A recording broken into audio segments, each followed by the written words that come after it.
રાપર શહેરમાં તંત્ર દ્વારા દબાણ દૂર કરવાની કામગીરી શરૂ કરવામાં આવી છે। સ્ટોરી રિપોર્ટ બાય સૂરજ લુહાર, રાપર। નમસ્કાર દર્શક મિત્રો, હું છું સૂરજ લુહાર અને આપ જોઈ રહ્યા છો મા ન્યૂઝ લાઈવ।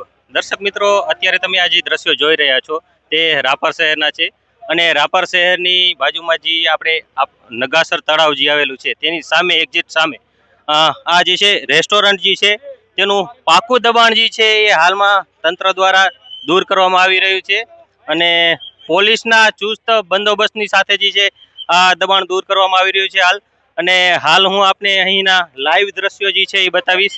કેમેરામેનને હું રિક્વેસ્ટ કરીશ કે અત્યારે જે અહીંના હાલના જે દ્રશ્યો જે છે એ આપને લાઈવ બતાવે કે તંત્ર દ્વારા જે છે આ પાકા દબાણની જે છે દૂર કરવાની કામગીરી જે છે અહીંયા કને શરૂ કરવામાં આવી છે અને આ કામગીરી છે એ હાલમાં જ શરૂ કરવામાં આવી છે। લગભગ 10 મિનિટ પહેલાં જે છે આ કામગીરી શરૂ કરવામાં આવી છે અને આ દબાણ જે છે એ એક્ઝેક્ટ રાપર શહેરની અંદર જે છે કે ચોકની અંદર જે છે કરવામાં આવી રહ્યું છે। તેમજ આ રાપર શહેરની અંદર જે ગાર્ડન આવેલ છે, ગાર્ડનની એક્ઝેક્ટ સામે જે છે આ પાકું દબાણ કરવામાં આવેલ છે અને આ પાકું દબાણ જે છે એક રેસ્ટોરન્ટ હોય તેવું અહીં કને આપણને બોર્ડ જે છે અહીં કને સ્પષ્ટ જોવા મળી રહ્યો છે। તો તંત્રની કામગીરી જે છે એ શરૂ કરવામાં આવી છે અને આ દબાણ જે છે એ હાલમાં દૂર થઈ રહ્યું છે।